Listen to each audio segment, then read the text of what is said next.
Coming to you live from the JRE Tobacco Aladino Mobile Studios, it's the Cigar Pulpit.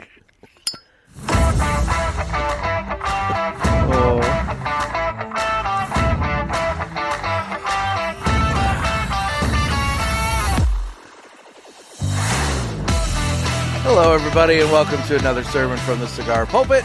I'm the Bishop of the Burn, Nick, and with me in the Ice Tent of Love, this is the first time I've had an actual guest in the Ice Tent of Love. We have Trey Shipley. What's up, buddy? What's going on, dude? Well, this is a pleasure to be in your domicile. Right? Like not many people have been in the Ice Tent of Love. People say you can't get two in. I got two in. You did get two in. Now, I will say, because of the way things are angled, you look like you're like my overlord. Yeah, I'm not a fan of the camera angle today. Yeah, you look like you're like a foot taller than me. Yeah, I look taller and definitely bigger. But that's what happens when you have to cram an entire recording studio and two people and a space heater into the 25 square foot Ice Tent of Love. There's things to learn here, though. Like, there are. When you're looking at yourself on camera here, yeah, you realize, like, this is how porn is shot. So take some notes. You know, that's true. It's got to be the camera angles to make things look bigger. Something tells me out there, Trent's going to be like, so I take my dick pics, I put my dick in a tent. I got to put my dick in a tent. I got to put my camera up a little bit. Get a nice angle. I know. Teddy's out there like, I need to make it look smaller. How do I make it look smaller? I'll tell you, on the dating apps when the ladies are asking for the dick pics, because, you know, that happens all the time. Oh, yeah. That's when you're like, you know, my standard response is, I don't know my lighting and my angles, you know, because, you know, anyway, nobody needs to see that. Anyway, so today, Trey Mac is rolling through town just for a brief moment, and he was nice enough to, hop in the tent and talk about wieners. Evidently. But no, we're gonna hear about PCA. We're gonna get a little one on the ground, you know, recap of PCA, like a real sausage fest. Okay. I mean, I guess. Although they did have the women of PCA thing. Well, you know, you gotta. But like none of the women went to it. Really? They put pictures up, and even Half Wheel was like, there were way more women at the show than what's in this picture. Oh, my God. Even, I think it was Charlie was trying to be like, and I'm like, yeah, I don't know why the women didn't go to the women of the PCA event, but they didn't. But they didn't. Well, maybe that's something for the organizers to consider for next year's show. That I do think it's important. Maybe we don't need to do that. Listen, we have a lot of great women in the industry. Why do we have to segregate them? Just like, no, this woman knows her shit. How about that? Yeah, I was say we just acknowledge it. We don't have a whole breakout panel. So what are we smoking, Trey Mac? Today I brought. Why not? I know everybody's like, oh, did he bring the Fumanoche? Did he bring the? I mean, I'm wondering Cameroon if you Reserve brought the Fumanoche, because you have been hyping the Fumanoche. I know, but I only got one. Everybody only got one, and you're like, that's mine. Yeah. I was like, okay. I was like, shout out Husto. I mean, I don't want to share it with you. No, I mean, that would be an awkward show. We're already two dudes. I was going to say, we're two dudes in a tent. Yeah, I don't know if we need to be fucking sharing a cigar, too. Bemis and Dickweed in a tent, and sharing a cigar back and forth. No, but I wanted to bring something fun, because, I mean, well, yeah, it's that time of year. Yeah. And so you can only get these at events, and I figure this is an event. Oh. So we got the classifieds, the Project Lomas. Ah, Project Lomas. Okay. Rolled 8 years. Yeah, rolled 8 years ago there, buddy. For the camera there with the Project Lomas. Okay. So this okay. Now I'm just doing I'm kind of, it's not a blind thing, but, since it's got the band on it, and I know, who makes it, but so we're talking what, like a 5x52-ish Robusto? Yeah. Okay. Yeah. Okay. Yeah. Just spitballing it here. I mean, That's how I live my life. Yeah, that's getting that out of the cellophane, man. Oh, my God. A little bit of a shout out there. Oh, my God. A little bit of a throwback.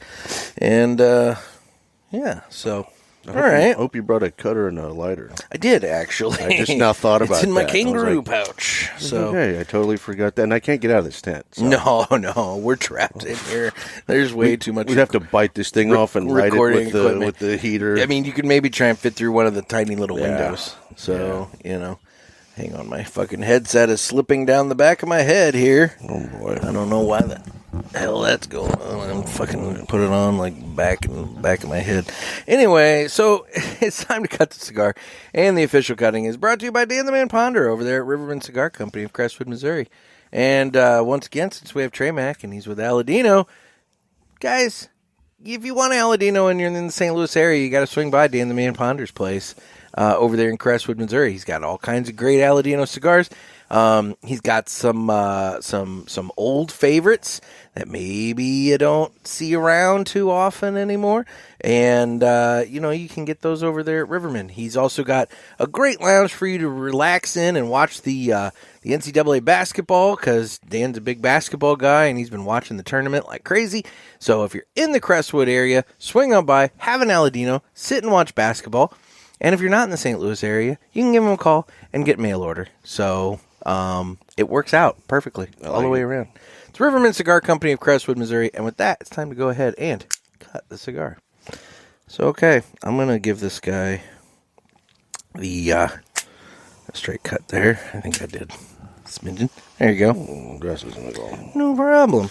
I even cleared the chamber there for you. Now, you know what I've been calling Dan lately. Uh-oh. He's the cowboy king of Crestwood. Ah, there you go. I like it. He has been all up involved in some cowboy stuff. Yeah.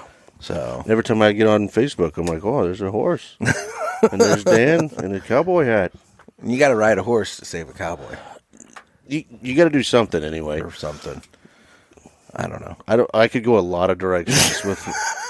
And I was like, Dan, I love you. I don't know if I want to drag you down that road. All right, I'm going to cold draw this thing. Because, cinnamon bread. Mm-hmm. Now, it might be the coffee, because I have put some. But see, that's not cinnamon. The creamer. That's like it's like an Italian sweet creamer that I got going on there. So, but like, sorry, Jerry Pulaski, but this is like a Vietnamese cinnamon. Yeah, it's like a cinnamon bread. Mm-hmm. Definitely not Laotian. I like it. That's nice. This is different. It is. And this is the event cigar. So let's talk before I light it up. Like, explain to the people what the Fuma Noche is. The Fuma Noche, or not the Fuma Noche. This is the Project Lomas. Sorry, I'm getting all of your different creative names. We'll talk about Fuma Noche in a minute. No, so this is Project Lomas. It's classified, so I can't really talk about it. But how do people obtain? You have to go to an event. You have to go to an official. So this is the Aladino event cigar. Yeah. Okay. And they're special. These were rolled before Aladino was a company. Really? That's why it's called Project Lomas, because there's projects that Julio was working on before launching Aladino. I'll be damned. So, okay. Yeah, look for these. They're super fun treats, and there's only one way to get them. You can't buy them anywhere. I'm really digging that cold draw. Yeah. It's nice. So, all right, I'm going to fire this guy up here. And the beauty of you not having a lighter is you can talk while I'm doing that. Yeah, I can step in here. And I don't know if I'm Beamish and you're dickweed, or you're dickweed and I'm Beamish. But just us before we hit record. I think it goes back and forth. Yeah, it probably does. Just sitting in this tent trying to get things organized. I'm like, we're not the most intelligent. No. But that's okay. We've managed to make it work. We did, which people said this wasn't possible. No. And, it's kind of like... I mean, let's be honest here, okay? If all this shit here wasn't here... Oh, we could get 3 people in here. I think we could get 4. Granted, we'd be tight like this, 2 on, 2 on, That'd be tough. I'll be honest, and getting that 4th person in here would require some coordination, because they'd have to come, have the chair outside, and they'd have to step in, then they'd have to pull the chair in, set it up, and... going to have to be athletic. And have their ass all up in your face as they're setting up the chair. Yeah, but I think it's possible. But 3 is definitely feasible. For sure. I mean, totally. 3. I mean, and, it's kind of like... Because you and I had a cigar out here last night. Yeah, we did. But, I mean, this is evolution. right? Mm-hmm. And it's kind of like at first, no one knew that the shocker was possible. Oh, God. But people proved to them that the shocker is possible. And that led to an innovation where it's like, well, that means the spocker is possible. For those of you who are listening, this is a Facebook joke or a YouTube joke. Yeah, you gotta see it. You got to look at the video. So first you had the shocker, and that evolved into the spocker. The spocker. And then on the west side, they got real creative, and you had the two-pocker. Okay? But out in the Midwest, we do the Dodge Caravan. The Dodge Caravan. Yeah, man. I'm not familiar with the Dodge You know the Caravan. Dodge Caravan? No, I don't know the Dodge Caravan. 2 in the front, 5 in the rear. Oh, dear God. It's innovation. Okay. All right. Well, I mean, we've got that going for us. So I don't even know where to go from there. I don't know how we even got there. I don't either. I don't know. I think you just desperately wanted to set that joke up. And you just set it up. Pounced on the opportunity. Yeah, I was like, wait a minute, this is perfect to talk about. Yeah. Yeah. So, anyway, okay. You've been to PCA. Yeah. So how was it this year? I'll admit, I had my media ticket. I couldn't make it for budgetary purposes. And so, it's just one of those things. I did have a little bit of FOMO because, I thought it would be fun. But so I had a lot of friends what are the thoughts? that usually go that didn't go this year. Yeah. And I had a ridiculous amount of friends that have never gone to PCA that went this year. Now, okay, so let me recap what I talked about on the last episode about PCA. So I heard from a number of manufacturers that there were a lot of new retailers that had never been to the show before, but that they were placing smaller orders. Mm-hmm.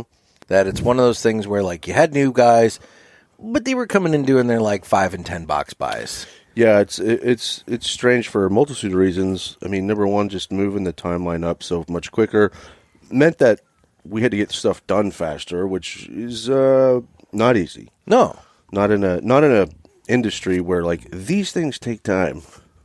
Mm-hmm. So there's not much you can do. So that was a constraint, and people were very easy retro handle. Oh yeah, the retro is wonderful. I mean, when you're 8 years old. Well, that's true. I mean, it's got the age to it. But no, anyway, sorry.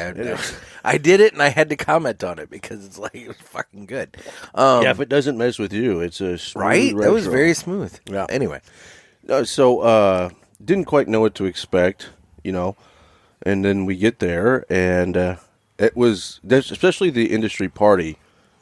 You notice real quick, there's more people here than there has been for a long time. That's good. Yeah, but you're also noticing that it's a lot of people you've never seen at the trade show. Okay.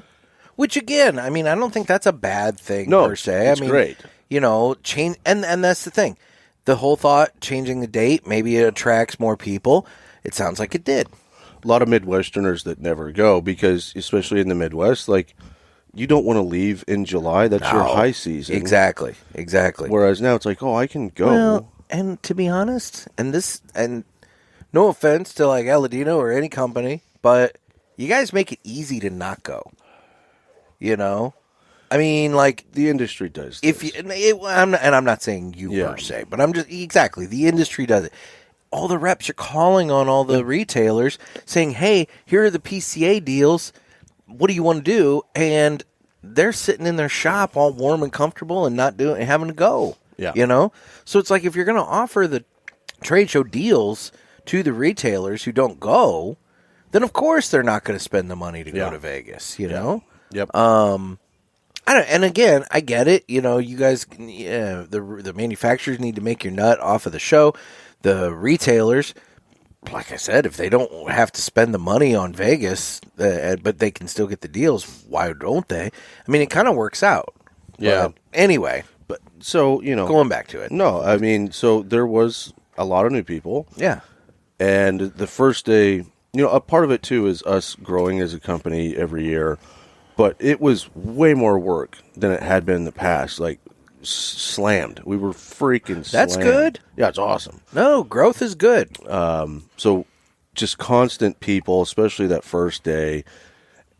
But at the same time, you're dealing with people that have never been to PCA, and maybe they don't know what to do because it's their first time. So maybe they have an action plan, then they get worried about overspending once they get there because you get the hype going and you're like, Yeah. oh, I want this, I want that. And everybody tried to control themselves. So it was way more people, but the orders were all smaller. And the other part of that is that we're also not – people are cash-strapped right now. Yeah. Stores are, because we're still a little ways away from open season for a lot of places. Yeah. Shit, there were plenty of people that were having blizzards while we were out there. Yeah. I'm like, yeah, it's not go time. New accounts? Mm-hmm. Okay. A lot of new accounts. So that's productive. That at least gets your foot in the door in a lot of the new store, to where then you can circle back with them when you are in the go season. Yep. And money is flowing rapidly. You can go back and be like, hey, how'd those do? Okay, let's get you more. Yep. And you can kind of follow back up. So that's nice. At least you've got some new leads, new contacts. For sure. No, it's always good to open up new accounts, and the easiest way to do it is at PCA. Everybody's in one room together, so that alone is worth it. Okay. But it was just strange, It was a strange feeling to the show. If you'd never been before, you would know the difference. But the footprint was smaller. Okay. So because it was in the convention center this year where they hold TPE. This wasn't at the the Sands or whatever. Yeah, no, this was in the actual Las Vegas Convention Center. Okay. And the runways, the alleys were smaller. Booths were way closer together. Oh, okay. Which honestly makes it easier. Well, yeah. I mean, you can walk around a little better. Yeah, I think it was on half wheel because they track their steps at every trade show. Oh, okay. And they said this year they took half the steps but saw more stores than they'd ever seen. Oh, or wow. more companies. Okay. So, yeah, everything was closer together, which, in a way is nice. Oh, yeah. Because there's a lot of walking. Yeah. Yeah. And even then, I don't really track my steps, but Justo does. And the first day he did 8 miles. Oh, my gosh. Yeah. Well, now you guys are going back and forth and building the thing. Yeah. So, which that's the other thing I did talk about from my little PCA update from the last episode is I did hear from a number of people about the Tesla loop and kind of some of the issues that people were having with the Tesla loop. When you actually get in it, it's freaking awesome. So you did get to use it. So the first day we were there was also a pizza convention. Okay, I heard about the pizza convention. Let me tell you what, that's not a bad idea to overlap those two things there. Hell no. It was nice. No. And I would very much enjoy a pizza convention, obviously, as you can see on the YouTube, because I look like a fucking giant motherfucker compared to Pizza the Hut. Yeah, exactly. I'm on like Pizza the Hut. Yeah. Well, we had a guy my God. used to deliver pizzas. Well, no, he was actually a member of our lounge. And Space who knows? balls. He might be listening. He's that type. But he delivered Pizza Hut, and he was a very, very large human being. And I don't know if he knew this, but we all called him Pizza the Hut. That poor guy. Yeah. Oh my God. But Who is it? The guy in charge of, that owns Hagen Norselif.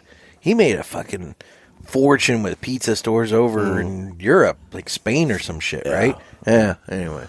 But it's a Tesla loop. Pizza. Okay. Tesla loop. Yeah. You said pizza. I got distracted. I know. Obviously. So it was really cool. The first day we were setting up, we got to use the loop, and it is so baller. Yeah. Amazing. Now, there's a few things that shocked me that... So anyway, you get in the loop, and the tunnel is... I mean, it's small. Mm-hmm. And there's like, I don't know, maybe a foot of clearance on each side of the car. Okay. Yeah, I heard it was tight. It's super tight. Yeah. And it's all lit with these changing colors of lights on the runway. I mean, that would be cool, but I would think it'd be kind of disorienting. Yeah.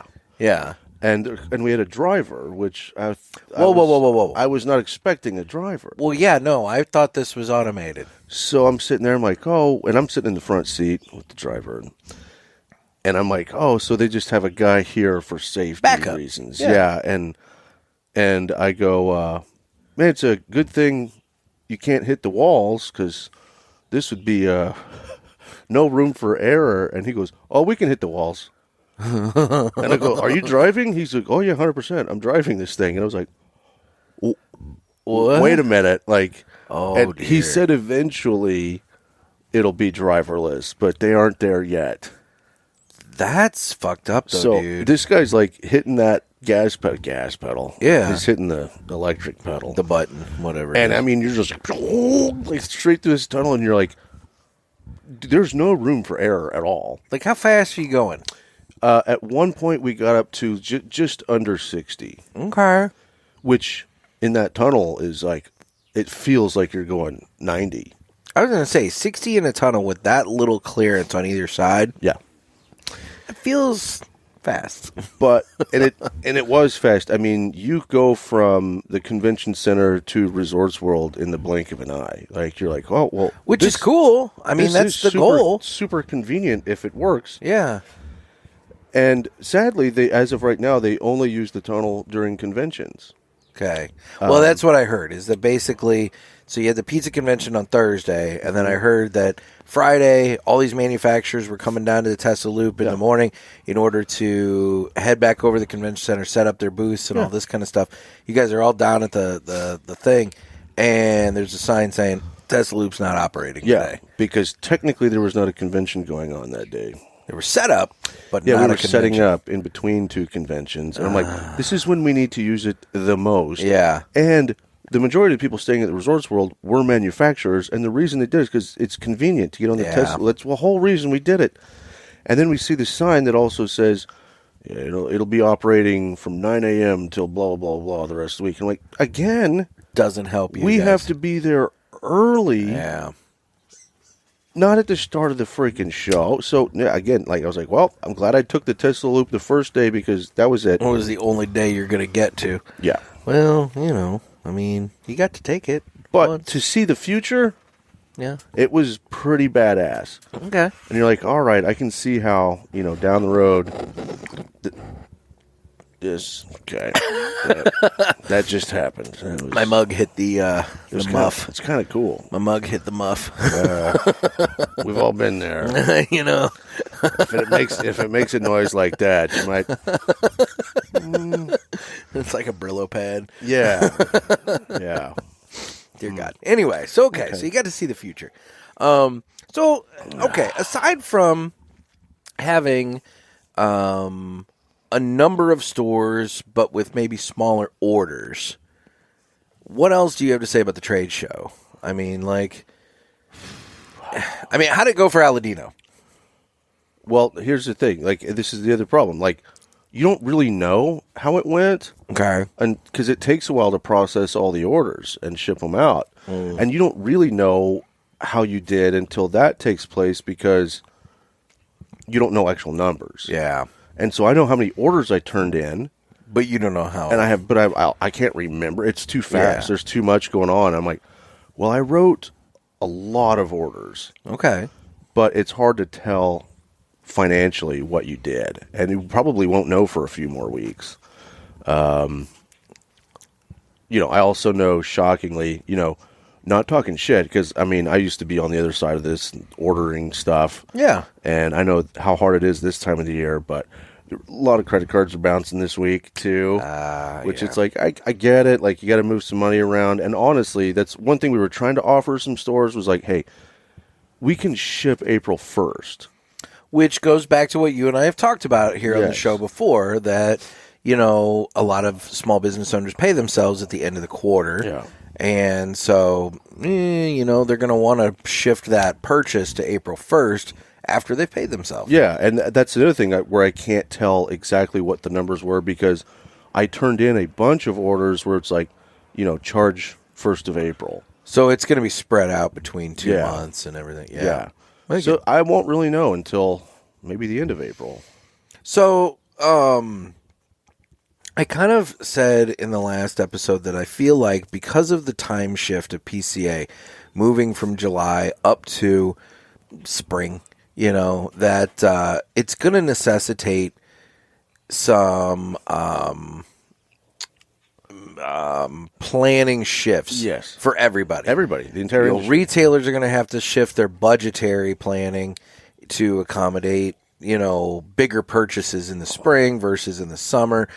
Manufacturers are going to have to adjust, not just production, but also revenue generation and collection. Yeah. I'm sure PCA is probably the time when, they say that Black Friday is when small businesses go from in the red to in the black because of sales. Well, I'm sure PCA is the Black Friday for the cigar industry, where you guys get the bulk of your revenue for the year in one big shot, and that kind of thing. And so now you're having to shift that, financially from July to March, March, April, So, I mean, it's different. It shifts things. Oh, yeah.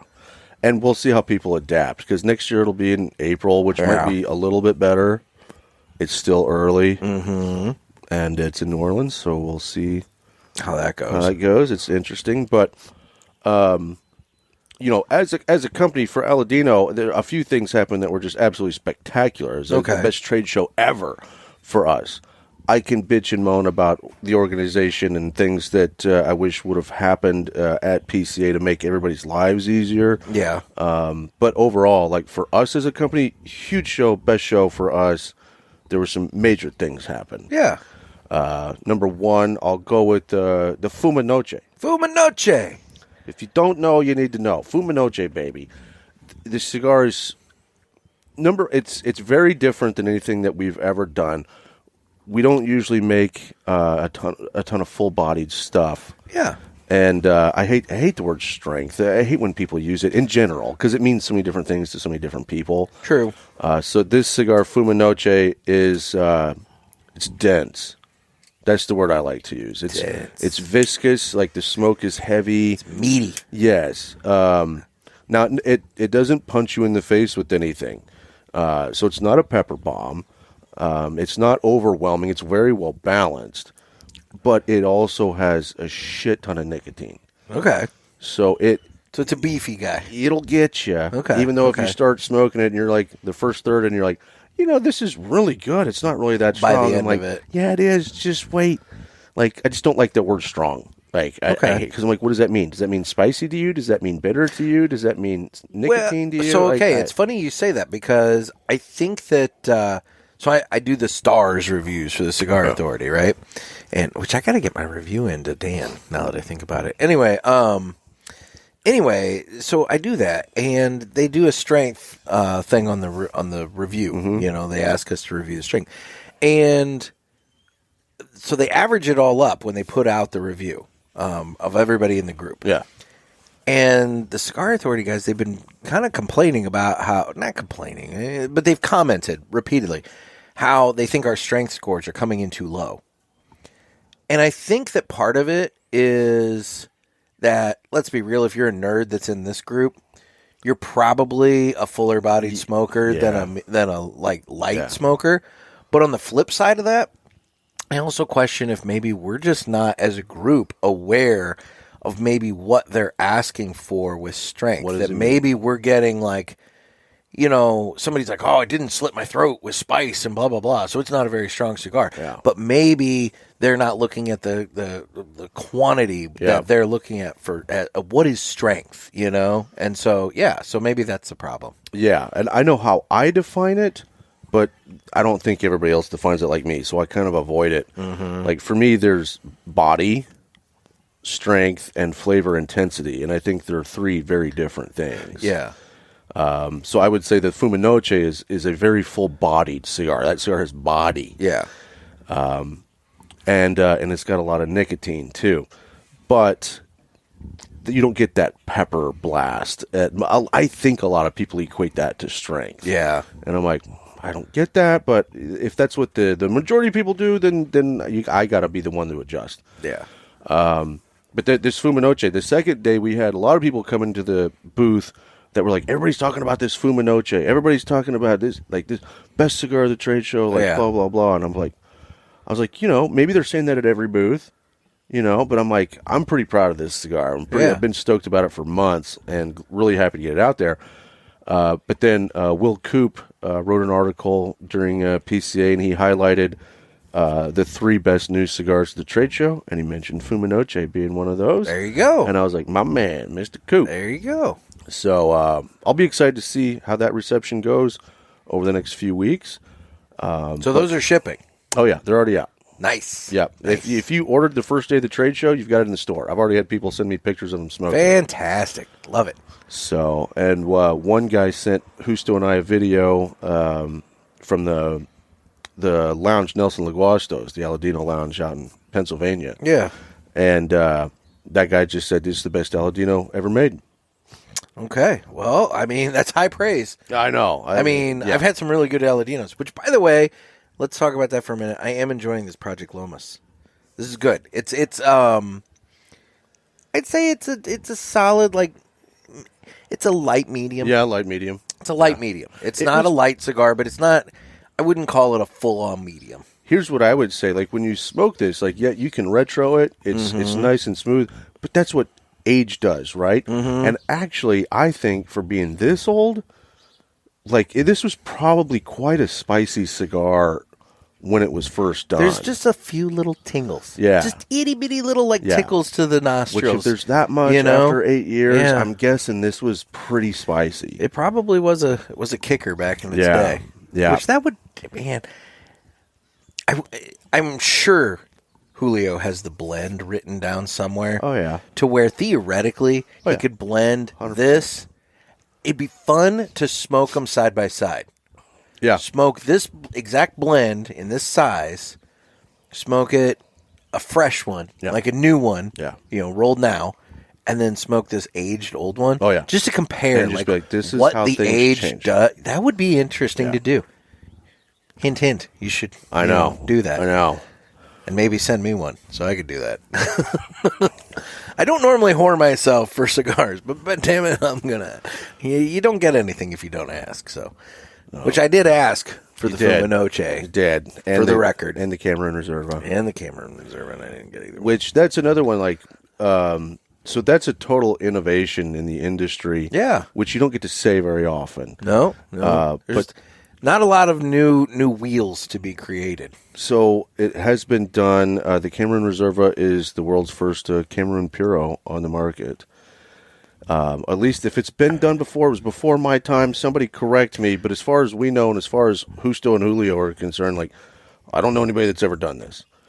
Well, if Julio doesn't know anybody that's ever done it, I sincerely doubt it's been done. Now, my question, when is that shipping? So that'll ship in June. Okay, so that's a look for that early summer kind of thing. And you know what? Honestly, I don't know if looking is going to help you. Super limited. Very limited. I mean, anytime you're doing something that's not been done, you can't just give it away. Well, I'm assuming the Aladino lounges are going to get them. The lounges will get it. It's an allocated product. Yeah. So the lounges are going to get it, but even then, like, usually when we do something new and big, the lounges get, like, whatever they want. You tell us what you want. Tight. This one, it's like, sorry, even the lounges, you get more than anybody, but you're getting like 10 boxes. Okay, so it's one of those things. If you happen to see it in the wild, grab it quick. Or I would already, especially if you're a fan of the Aladino Cameroon, and you got a store that you buy them from, I would go to them and be like, hey, I'm your big Aladino Cameroon buyer. Yeah. When these come in, like, I want to be on the list. Yeah, like pre-reserve kind of thing. Because most stores in the country, well, number one, there's only like 130 stores that are going to get it. Okay. And of those, the majority of them are 2 boxes. And they're 10-count boxes. Okay. So this is going to be extremely sought after. It's extremely limited. The MSRP on that's $22, I believe. $22. Okay. All right. So, I mean, that's...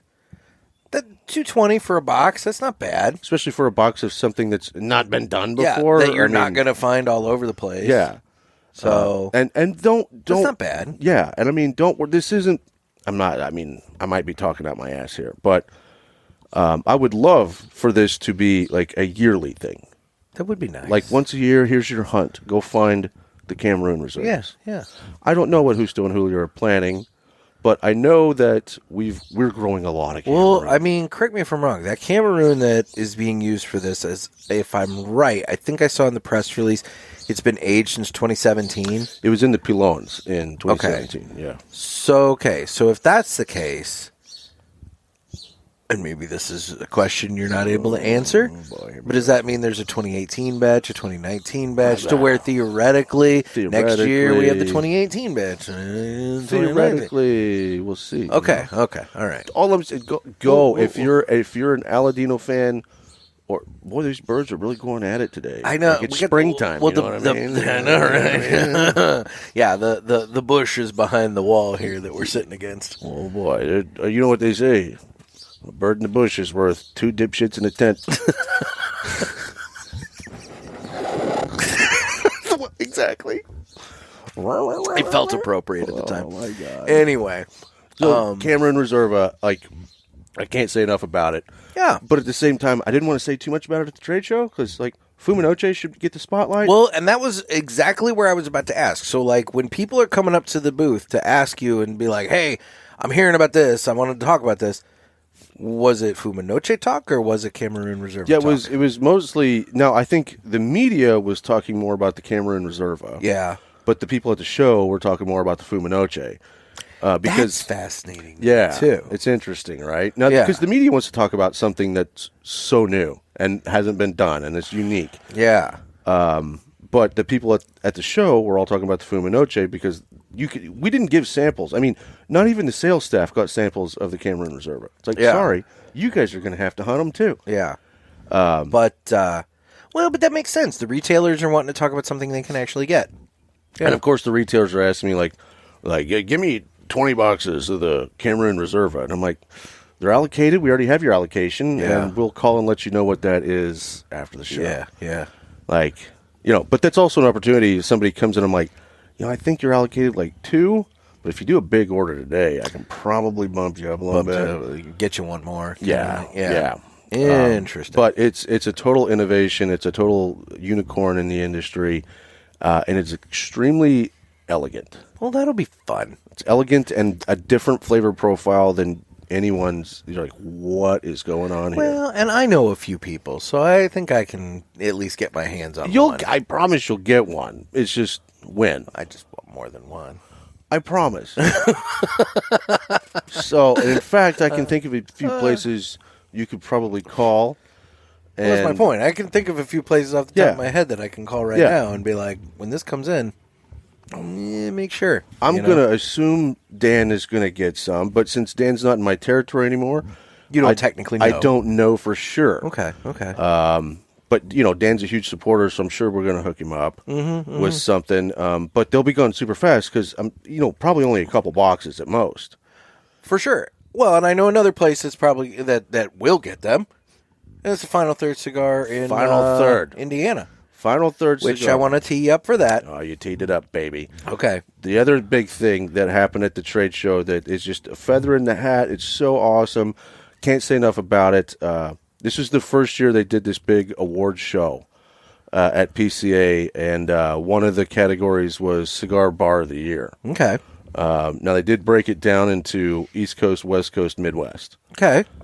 And there were a lot of great places were on that list. So they found a way to make 3 winners. Yeah. But there's a lot of... So it's not quite a participation trophy.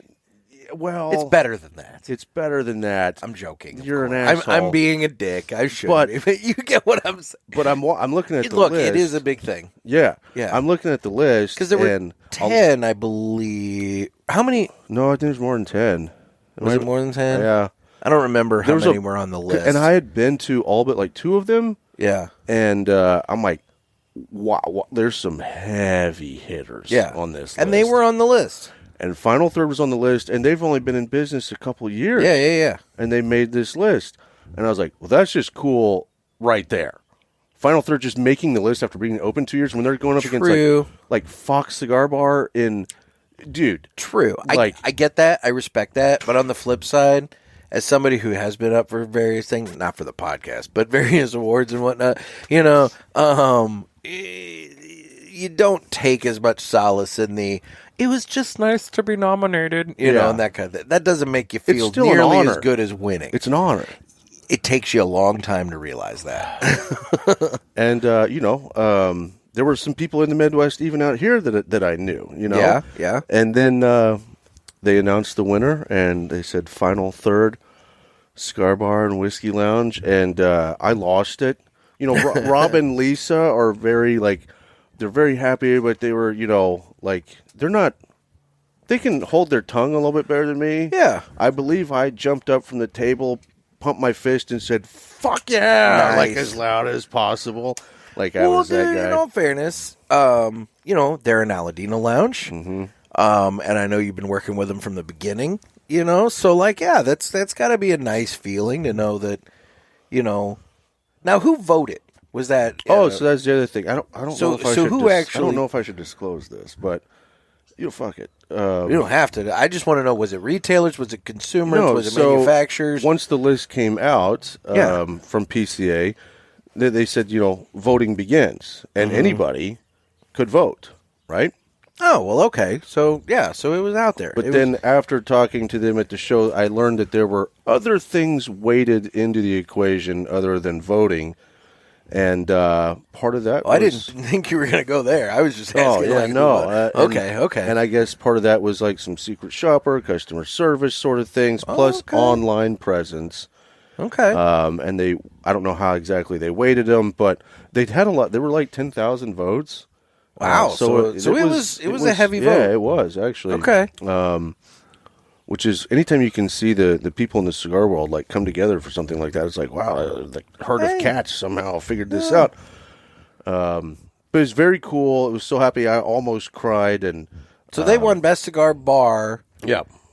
And now, correct me if I'm wrong. Were there categories of bar and shop and whatever, or cigar bar? So they won Cigar Bar in the Midwest. Yeah.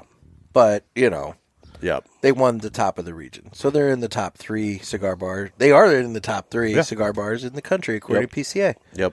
That's badass. And when it first came out, especially on the voting, it didn't say that they were going to split it up into 3 regions. Yeah. And so when I first saw the list, I was like, well, Fox Cigar Bar is on there. And if you haven't been to Fox, it's been in Phoenix forever. It's an establishment. Yeah. It's over the top. It's just awesome. And I was like, who's going to beat Fox, right? Nobody. To me, it's... And I'm assuming they took King Kong. The West. They got the West. Yeah. Yeah. But we also had another local shop here won Cigar Lounge of the Year. Really? Diebels in Kansas City. Oh, I've been to Diebels. I was out there in 2019 for their Kansas City Cigar Fest. That's cool. Kurt's a nice dude. Yeah. And he did the Ric Flair on the stage. I had the music and everything. So shout out to Kurt. He's a nice dude. And I'll tell you, he has a really nice shop. Mm-hmm. It's kind of a more it's not just cigars. It's also kind of a gentleman's gift shop kind of thing too. He's got belts and globes and hats and canes and all kinds of shit in there, shaving kits and whatever else. But it is a nice place, and the humidor is very large. Yep. So I believe they had Cigar Shop of the Year, Cigar Lounge of the Year, Cigar Bar of the Year. Okay. Which, in my opinion, the hardest one of those to win would probably be Cigar Bar. Because typically guys that have cigar bars, they're going over the top. Well, yeah, and you have 2 products that you have to now worry about managing. You have the cigars, but then typically you also have the liquor. And let's be real, these guys are all big into barrel picks and this and that and whatever. It's a complicated thing to be running, a bar like that. And Rob has done a fantastic job on both sides. You're going to go in there and you're going to find cigars that you don't find in other places. And then at the same time, when you go to the bar side, you're the same thing. His barrel picks have been off the charts.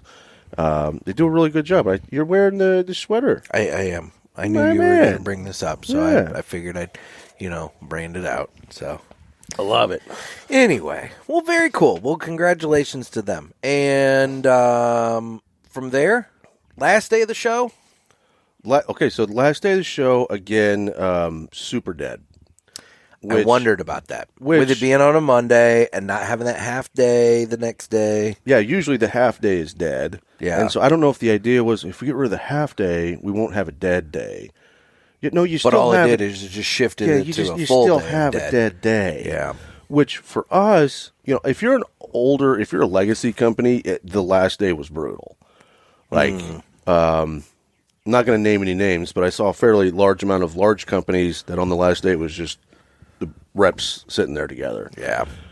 For us, we're a company we've been growing every year, and now we're on that cusp of joining some of the bigger boys. Yeah.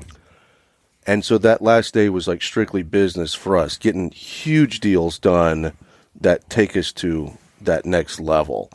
And that not having a dearth of consumers allowed for those larger meetings to take place on the last day. And we made some things happen that will definitely change. It'll put Aladino in way more stores across the country. That's awesome. And that's great that you guys were still able to, like, kind of take advantage of that last day, even if, like, you know, stuff's a little slower.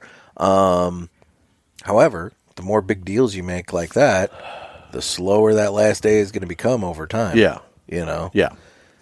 It does kind of beg the question, should PCA just go to 2 days? Just make it a weekend. You know, honestly, this is personal opinion. I would not be against 2 big days. And when I say big, Yeah. I mean, trade show the floor is open longer. Yeah. Which I think cuts down a couple of things. What time does it close? This year it closed at 6. Ooh. Because, correct me if I'm wrong, media hour starts at 9, so Yeah. it goes from 10 to 6. Yeah. I mean, that's an 8-hour day. That's an 8-hour day. Like, you know. But here's the thing, and maybe this is me starting to get old and you know, curmudgeon-y. Yeah. But if you listen, yeah, it's happening. I get curmudgeon-y. Yeah. But here's my thing. So, you know, the trade show ends at 6, and back in the day, the show has changed. Back in the day, it was much longer, and you would take clients out for dinners and all this. And over the past decade, it's less and less and less than that. You don't take retailers out to dinner anymore. You don't have time to. It's not that you don't want to. You literally don't have the time. Yeah. And that was a big reason for retailers to go out. You know, you get wined and dined by the companies. Yeah. And then this year, with the half day being gone, it was impossible now. Because typically you'll have this, at least this is how we do it. You know, your first day, your setup day before the trade show starts, well, that's also like family day. So you go out as a family to a dinner where this is just all about the core group. Yeah, right? Kick it off the event. Which is cool. And you have, you get your little pep talk. Let's go. We're going to do this. And then after that, you'll have a larger team dinner like the next day. Oh, okay. So you're not even doing the full team at the family thing. It's more just the core group, and then you have the... Okay. And then, set the tone. This is how we want to do it. And then the next day, you'll have a whole team dinner. So then you have 20 people, uber expensive meal because, everything in Vegas has gotten absolutely insane. Oh, dude. I'm sure a lot of people saw the Herklotz thing. Oh, if you haven't, Michael Herklotz on his Instagram put out this video of him with the sandwich and the chips. And if you follow him on Instagram, you got to go check it out. It's the funniest freaking thing ever. He wasn't lying. I mean, those were the prices there at the trade show. They had barbecue sandwiches, and it's just nothing out of this world barbecue. Yeah. Plain old barbecue sandwich and a bag of chips and a drink, $36. Fuck, dude! I stopped at a gas station here in St. Louis. It's we got one location, and it's called Wally's, and it's basically like Buc-ee's, only it's a bear instead of a beaver. But they have brisket sandwiches. A bear. Oh. What'd I do? I'm getting a phone call. Oh. I'm just going to say no to that. This show really... it's a bear instead of a beaver. Bears and beavers. Bears and beavers. It's what about bear beavers? What is it? 2 bears, 1 cave. It's like we got 2 bears, 1 tent here. Anyway. Tell me more about bear beaver. So they have a brisket sandwich, which is comparable to Buc-ee's. I won't lie. It's maybe not quite at the level, but... In all fairness, pretty good. In all fairness, I bought it. It was later in the evening. It was under warmers. It was pre-made and under warmers. I think if you would go by there when they're actually cutting it and making it fresh, probably would be pretty freaking good. $7.50 for a freaking sliced brisket sandwich. $7.50. Yeah. You're saying $36. $36. Fuck that. For a plain Jane, and then all the pop machines. Yeah. $5. Okay. $5 for a pop. And so you can imagine what these meals are like now. They're stupid expensive. Yeah, yeah. And then you got to be careful, too, because they'll put gratuity in there. Oh, those savages. and then tip underneath. Those savages. So if you're not paying attention to your bill, you're double tipping. You'll double tip. I Yeah. hate that shit. But- That's sneaky bullshit right there. So when you're taking, you have your team and you take like 20 people to dinner, Yeah. it's really, really expensive and time consuming too because, most of this industry is of Cuban descent of one way or the other. And dinners are 3 hours long. Well, I mean, look, you enjoy your time. You enjoy yourself. It's a process. It's an experience. Yeah, so when you go to this dinner, so you get done at 6, maybe you're hitting dinner at like 7:30, and so you're not getting out of dinner until like 11. Yeah. And you got cab rides involved and everything because it's complicated out there. And yeah. Yeah. And Tesla Loop wasn't fucking Yeah. running, so. And so by that time it's midnight and the main issue for me anyway is that a lot of people in this industry are like, I'm not any different. I'm a bit of an individual. You know what I mean? Yeah. There's a lot of characters in this industry, and they like to go party. Mm-hmm. And so if you're only getting out of dinner at like 11:30, and then you're going to go party with your boys, you're going to straggle into your hotel room at 5 a.m. and then have to wake up at 6:30 so that you're on the trade show floor. I mean, it's a cluster. And I would almost be better if the trade show was 2 days. Yeah. And longer trade show. By the way, more interactive. That noise you hear is the garbage truck coming because it is garbage day. It's garbage day. And I remembered to take it out last night before you and I went inside. And, Is that anyway. is that garbage or garbage? It's garbage. Garbage. Or think green. Think clean. Yeah. But, whatever. Yeah. It doesn't look very clean. No, to me, so. it's not. Now that I've seen it through these ice tin of love. Right. Okay, I'm sorry. I was distracted by the garbage truck. So you want 2 longer days. And make it more interactive. Yeah. Like, make it more than just, like, here's your booth, blah, blah, blah, blah. Yeah. No, stretch it out. Like, do some fun shit. Integrate, like, the awards show with, instead the way it is, like, well, the trade show's over at 6 and the awards show starts at 6:30. It sounds like a jet engine. They've decided to compact all of the garbage Right here. that they've right in front of my place. Yeah. Like, instead of just picking up my can and moving on, they're... hey, we spare no expense here. I mean, I guess so. Dear God. This is what you get with your Aladino sponsorship. It is the Aladino Mobile Studio. Anyway, so every- integrate the awards thing and everything into the show Instead more. of having a separate area and it being like after the thing is closed. But At least they're not cutting the grass. why not have a central area inside the convention and you have your award show like in the middle of the day or something so that, everybody's That's sees true. They it. could do like a round, like raised stage. Yeah. Have the microphones and everything to where like everybody, and if they raise it up high enough, Yeah. they could have everybody just kind of look to the center of the room and like there's the stage, and you could do that. And I would be down for that, making like even extend the trade show an hour or two, and it would be 2 really long days. Go from 9 to 7 instead of 10 to 6. Yeah, and then for me, I'm like, okay, and then we're having dinner an hour later, and then maybe some of these, because it's not just, I'm not just talking about reps, but here's what happens because all these things happen so late, and everybody wants to go party. After the first day of the trade show, the next day, that first hour or before noon, you're only getting people that don't drink. Because everybody else is just like straggling in. Because I'm like, there's got to be a better way. We can make the whole show an experience so that you don't have to go out till 5 a.m. Yeah. Like if you Although, made it, in all fairness, it's Vegas. people are still going to do People it. are still going to go But maybe out and there do might be that. a little less if you could actually do it at the trade show. True. Like your boys are already there. Yeah. And like just have a good time. And then I would propose still having a half day the next day. Yeah. But only for media. Oh, push all the media into one day. Yeah, instead or of a having half day them whatever. before or after. Get it out of the way. Well, okay, so they have the media hour from 9 to 10. It doesn't work. I was going to say, doesn't like, work. does it? Because I'll give you my perspective from TPE with their media hour. Okay, I get there at 9 o'clock for the media hour, and you know what I see? a bunch of fucking empty booths because everybody was out partying the night before, and that's nobody exactly. shows up to give the 100%. media any time. So now I'm there by myself looking at a bunch of empty booths, and I can't accomplish anything. And then when I then go to that booth during the show, when somebody's actually there, then depending upon the booth, not every booth, but then you gotta like figure, like wiggle your way in between sales. Yeah.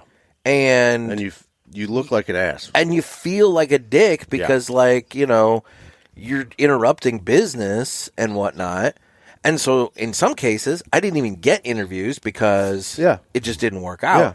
Whereas if you just would have been at your fucking booth for media hour, I would have been able to get it all accomplished, But, I would love to have, and I think it might be good, I don't know, before or after the show. I mean, probably makes more sense to have it before, but I think it makes sense after because this year, because there was no half day, as soon as that clock hit 5 o'clock, everybody's down. Because most people are on red eyes. Yeah. So, it was just, bust down this booth and, make it super quick. There were disasters because of that, and you're just trying to tear down your shit as fast as possible to make your flight. Whereas if you have that extra half day that's media, well, you can pretty much pack up everything, but not tear the entire booth down. Yeah. But you can have packed up all the people don't think about the little things you have to bring, and then you have to ship back. We got all the cigars on display, all the cigars, and everything else. So you could pack up most of everything, and then that half day, you still have your backdrop and a table and chairs. And then after you're done with all then you just pack up the little thing at the end, and you're ready to go. It's just less stressful. No, and the media would get more media. Yeah, they get some actual attention. Yeah. Okay, that's my suggestion. Not that anybody cares, but you know what?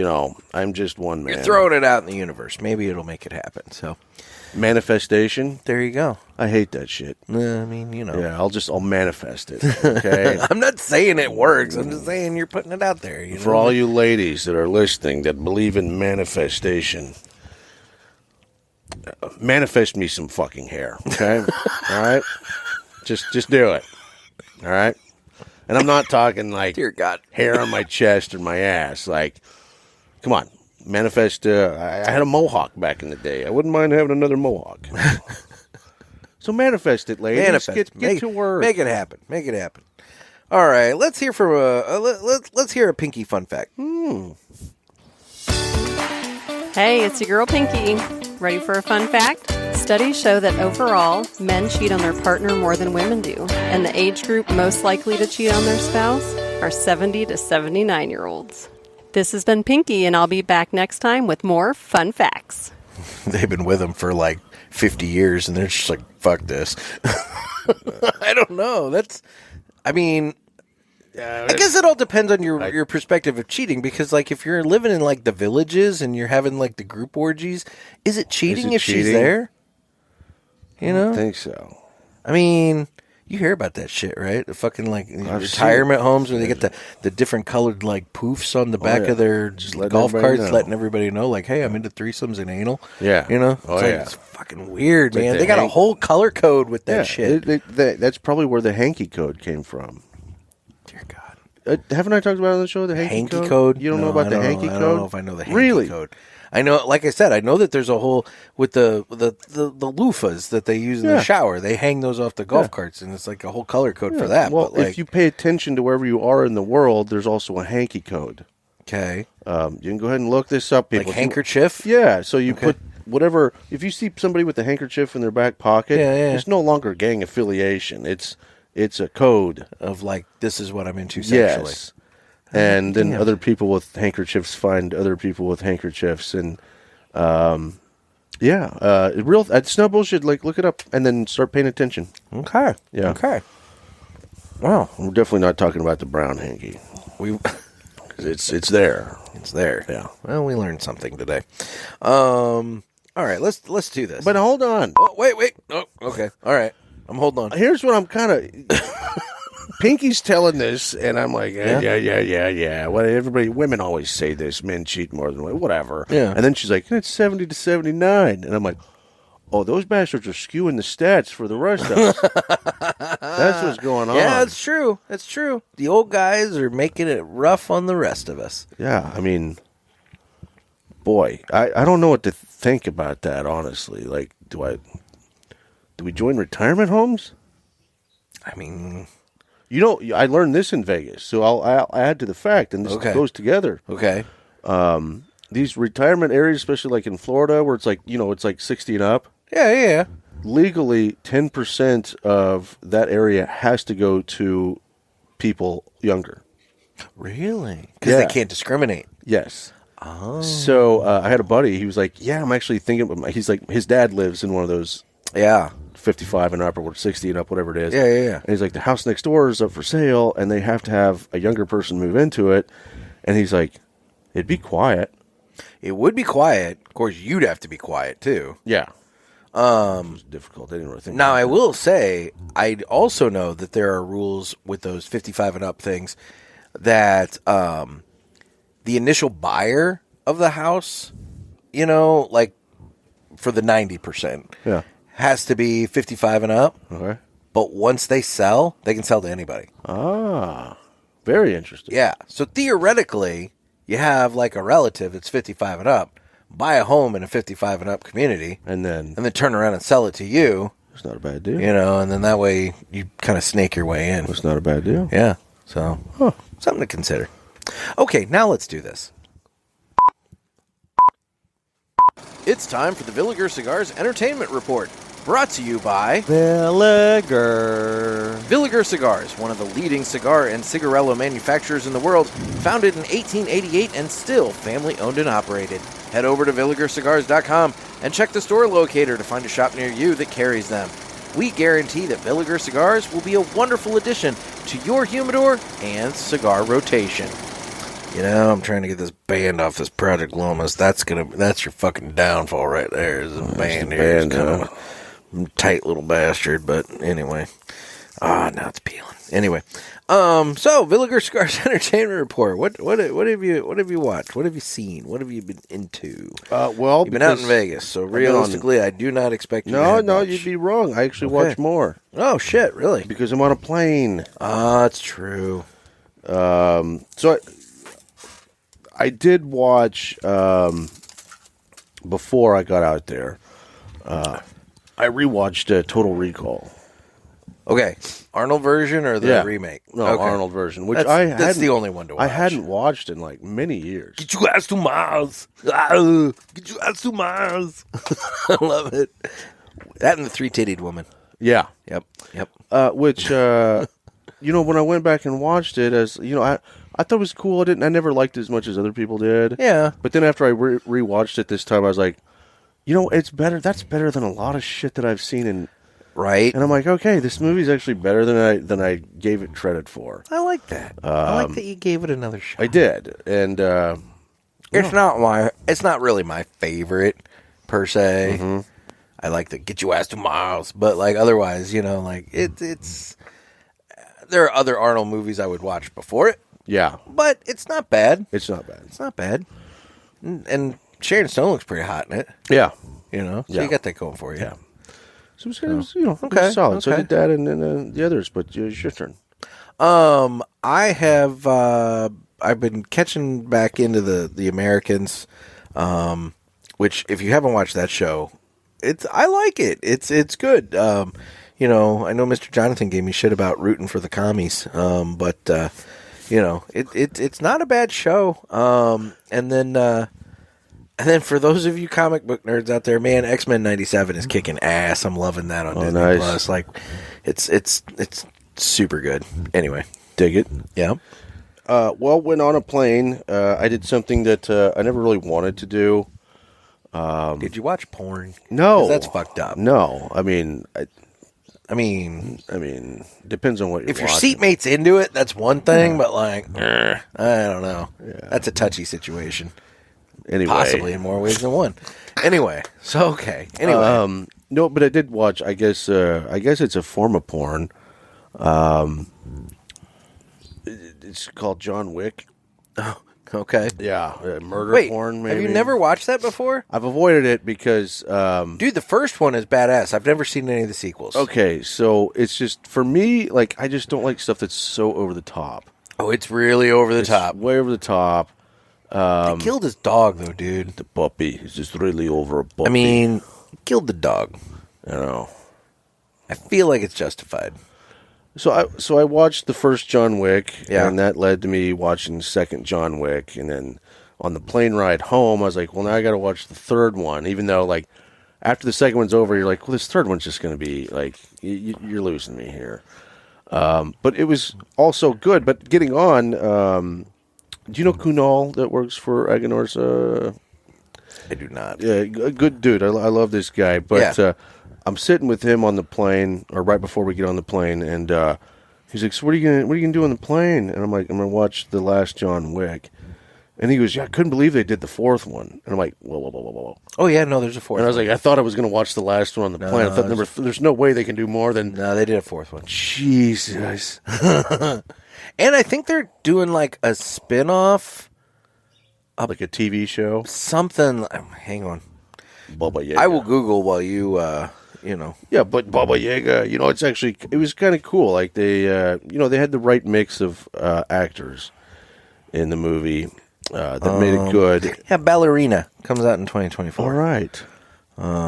Yeah, upcoming film. Yeah. Let me guess. Female John Wick. It's based on original story. First spin-off and fifth installment overall in the John Wick franchise. Yeah, I don't know. Female John Wick, just like everything. Ballerina, a John Wick story.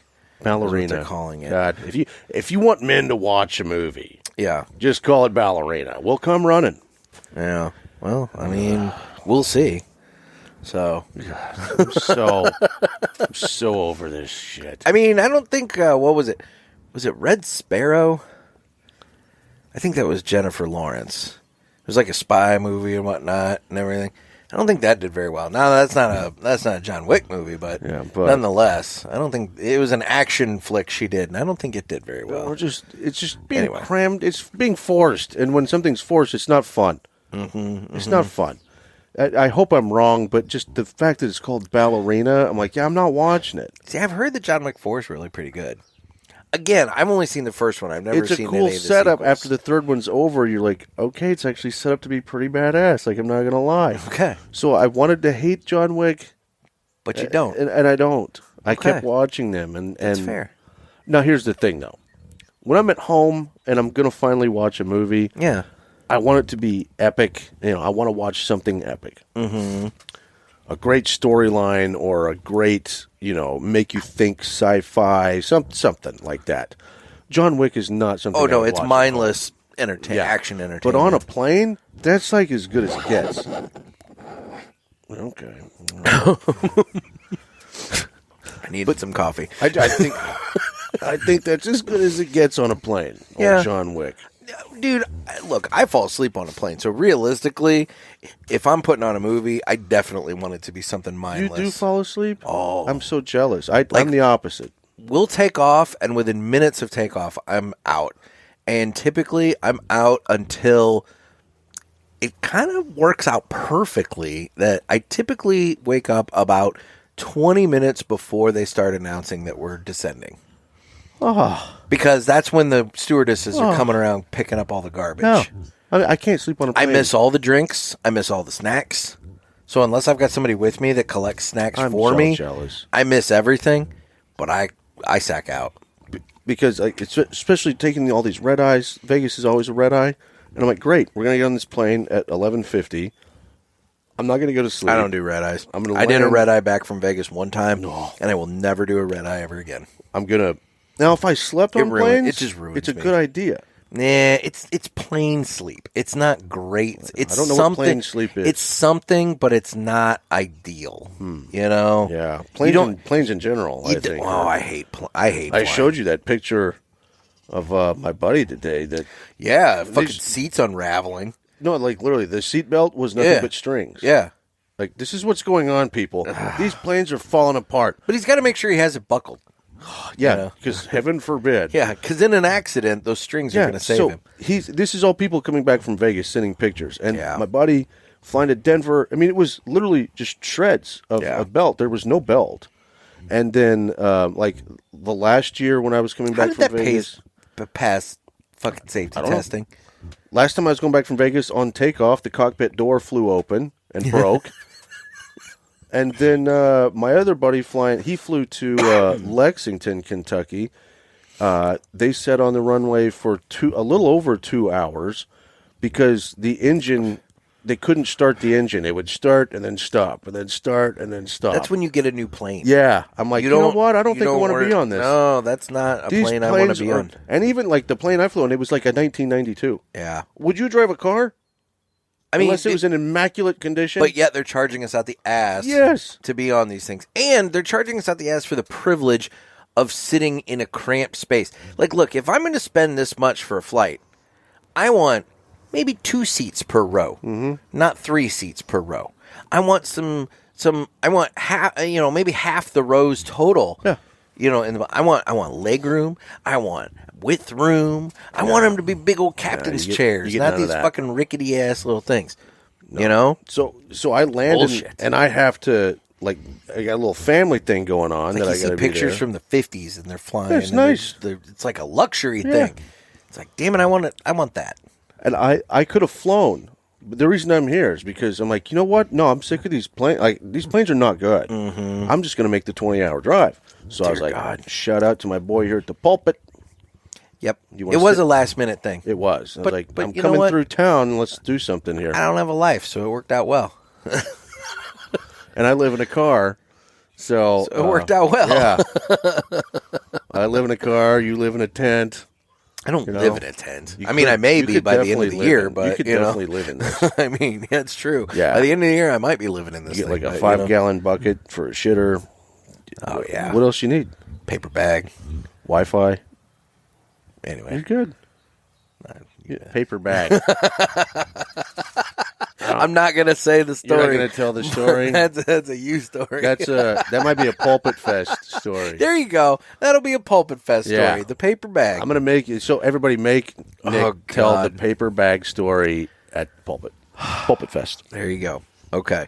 Speaking of Pulpit Fest, it's coming up on August 23rd through the 25th down there in Palm Coast, Florida, at the Ash and Ale Lounge with our buddy Ken Clarich. Oh, boy. And you guys can go on over to eventbrite.com, that's BRITE, and secure your tickets. There's no cost to the ticket. We just need the head count. So, go on over there, secure your tickets, and let us know that you're coming. But it's shaping up really, really well. That's going to be a blast. Yeah. I mean, for those people who aren't going to the Rocky Mountain Cigar Festival. I don't know yet. I'm stuck in a conundrum. I mean, it's not like you and I and Ken fucking scheduled the dates it's together. Not like or we anything didn't like that. do that together. We kind of did organize that together. But hey, I didn't sign myself up for the Rocky Mountain Cigar Fest. Make Joel go. And now the wheels are turning. He could go out there. He could probably get into some Rocky Mountain Wrestling League. Joel could go to Cigar Pulpit Fest. I mean, he could. Wrestle. And it's not that I don't like Joel. Listen, but it's like Joel versus Teddy. Ooh, now that could be fun. No, it would be a lot of fun. Death match. Yeah. Someone's gonna die. Like really. Well, Teddy does have the bad ticker, but Joel's got some issues too. Okay. I mean, yeah. It can be fun. Yeah. All of a sudden, Trent comes in from the side with a steel chair. Oh, my God. Trent would be running around with the megaphone like Jimmy Oh, my Hart. God, yes. The mouth of the South. That's exactly what he is. Fucking Trent, the mouth of the South. Oh, my God, I love it so much. Yes. Oh, and then Gervais could be like Paul Bear. Mm-hmm. Yeah, he could pull that off. Well, and then there's Jerry Pulaski just causing chaos for everybody. No, he he would be like Hornswoggle. That's what he is. A fucking leprechaun? Yeah, he reminds me of a northern leprechaun. Oh, my God. Yeah, Hornswoggle. Anyway, so yeah, Pulpit Fest 2024, Palm Coast. You got to be there. What else do I have to do? Let's hear from My Monthly Cigars. This would normally be the time that I give some information about My Monthly Cigars, but I've hired that out this week, so take it away. My Monthly Cigars is a premium cigar subscription service. It comes in a variety of different size boxes at affordable prices. Use offer code PULPIT and get free shipping on your first box and 20% off any items in the online store at mymonthlycigars.com. That's offer code PULPIT. Thanks!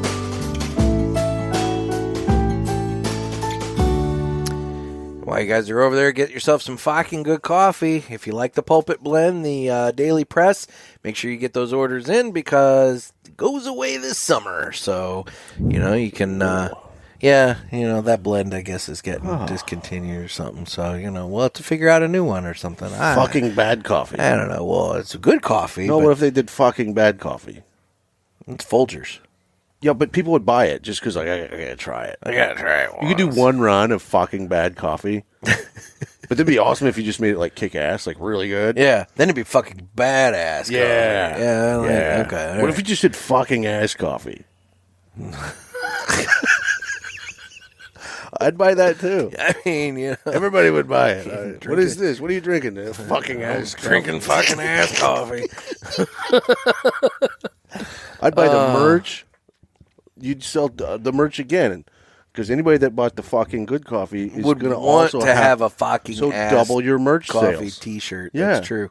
This is true. So, and for those of you who are interested in the fucking good cigar, make sure you go over to mymonthlycigars.com and sign up for the newsletter to figure out when you can reserve that. So, love it. Anyway, so I think. Socials, I'm on the Instagram at the Cigar Pulpit. I'm on Facebook. We have the Pulpit Parishioners group. You can get in on the fun there. Twitter/X and YouTube. And obviously, get your tickets to Pulpit Fest at eventbrite.com. Do it now. Do it now. Get your ass to Palm Coast. If you don't, we're going to ship you to Mars. Ship you to Mars. And the Cape Canaveral is not far from there. It's right there. You can actually see launches from Ken's place. Oh, that's awesome. It's a little dot of light going up, but you know what it is. And what's cool, Ken said that they're close enough that you see it and you do hear a little bit. It is close. So if we got Joel to go, there's a chance we could strap him to a rocket. Shoot him into space. Yeah. SpaceX. He'd be a satellite up there. That little line of satellites that go by. Oh, there's Joel. First Aladino in space. Why aren't we shooting cigars into space? I bet the humidity is really bad. Yeah, but I mean, just to say the first cigar in space was. I don't know. God, you know, somebody's going to do it now that I've said it. Yeah. Well, fucking Colombia or Brazil or one of these South American countries, they're going to have a space program and they're going to decide to do it, and it's going to go poorly. I mean, I don't know if lighting something on fire in space with the condensed oxygen and everything. Shoot a cigar. That probably into space. is you don't not have to light that. It. Well, if I'm going to put a fucking cigar in space, I want to smoke it. No. There's not a human being. Oh, you just want to launch a cigar up in space? First cigar in space. Well, Fratello had their sticker on the Moonlander that tipped over. I'm guessing if anybody's going to shoot a cigar into space, it'll be Fratello.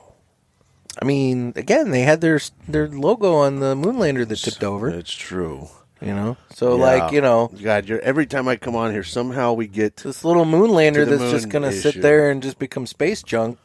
It's got Fratello on it. There's no space junk because it didn't go. So, don't worry about the space junk. Somewhere in a warehouse in Arizona, there's a Moonlander tipped over that has Fratello's logo on it. Worry about the Arizona desert pollution. Okay. No. I mean, no, actually, we probably did land that stupid thing sideways. It's so stupid. This whole... I love triggering you with God. the mood. It's okay, we're going to have this piece of PVC and tinfoil, and we're going to land this on the moon. we haven't been able to do this for 60 fucking years. But and we still couldn't pull it off in 2024. I'm like, okay. Like, we can't even fly planes anymore. You know what I mean? Like, if you can't fly a plane, you expect me to believe we're landing? No. And it's like, stop it. Stop it. Give me a fucking break. I am so disappointed in myself. And I know why I didn't have it prepped up and ready is because this was a last-minute thing. But after your last appearance, I had the idea to have intro music for you. Oh. And I didn't have it ready. I didn't have it prepped. But I'm going to try and do this now. Don't know if it's going to pull off, but damn it, of course there's an ad and that's ruining my comedic side. But, anyway. TJ Maxx. Over 10. There we go. All right, that worked out. I want that to be your new intro. Is like, hey, we're here with Trey Mac, and it's like, 1,000. Yeah. Just, Trey Mac. TJ Maxx. I think that's just freaking classic. That's really funny. I want that to be your intro. My God. Like, that's your wrestling intro music. You come into the room and it's like, I love it so much. So, it's true. I might as well run with it. Actually, that was really good. What? Actually, I can't believe you found that. Oh, dude, I found that night that you and I recorded that. I will say too, I had a listener. I want to give him a shout out here. There's a gentleman on YouTube. His YouTube name is 13J Gasho. Okay. I don't know. I hope I'm pronouncing that right. But he says, I'm from Lawrence, Kansas. I'm curious what store Trey was at. I also potentially have seen this hippie chick because Lawrence is so tiny. Where was this store at? No, there's only one TJ Maxx in Lawrence, Kansas. So okay. That would be the one. So that would be the one, Yep, I believe that is, what is that? I'm forgetting my streets. Iowa Street. I don't remember. It's been a while since I lived out there. But yeah, great bathrooms. Well, and that's what's funny is I've had other people reach out and say that they never considered the TJ Maxx bathrooms before, but they're going to have to check them out. It's fantastic. Then I had somebody reach out and say that they're never going to, it was a female listener, and she said she's never going to look at the bathroom at TJ Maxx the same way again. It's 2024. I'm not the only guy doing it. I said it must be nice because he's willing to go and poop there. Yeah. Yeah. That's quality. It all works out. In fact, this is a Kansas City thing. I don't know, but the last time I was in KC. We went to this super nice, posh bar restaurant. This is during the NFL draft, and this was like a draft party, like with a billionaire hosting a couple of. Like it was don't ask me how I got invited, but okay. Anyway, I'd never been able to afford this restaurant, and never been. Well, this is badass. Now you're partying there. Yeah, and then eventually, I had to go to the bathroom, and I'm looking for the bathroom, and I find it.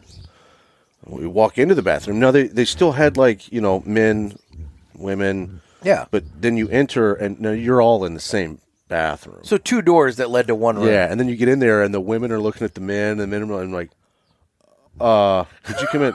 And we're all talking, and we're like, well, it's 2024. It's 2024. I guess this is what we do now. Everybody just gets in their stalls and just makes a bunch of bad noises, and you just go through it. Everybody poops. They do. Everybody They poops. do. But yeah, that was weird. Wasn't ready for that. Yeah.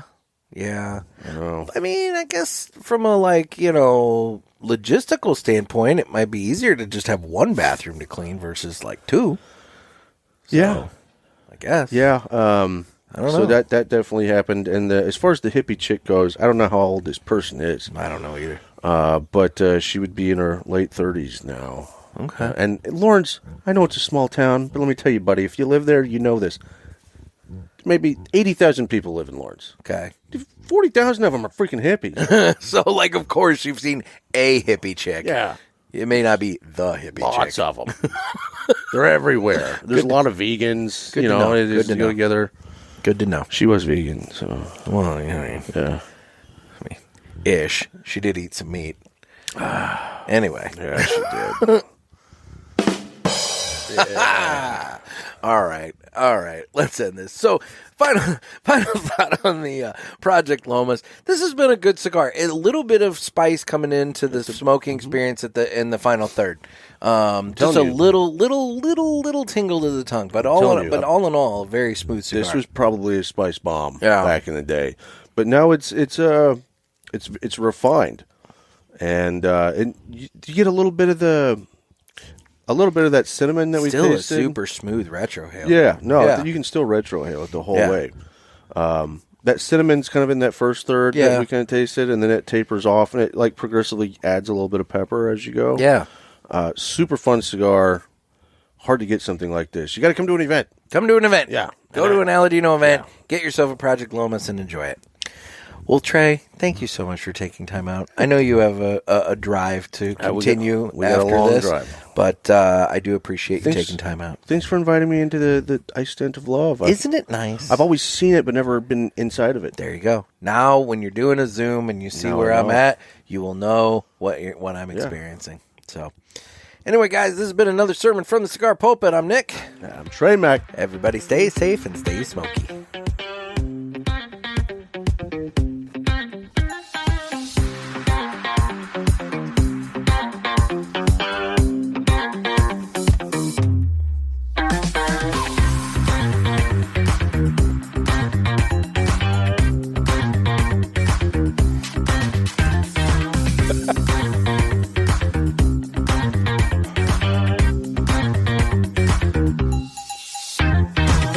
It's too bad you got to get on the road. And I know a great place for lunch here that allows cigars. Really? Yeah.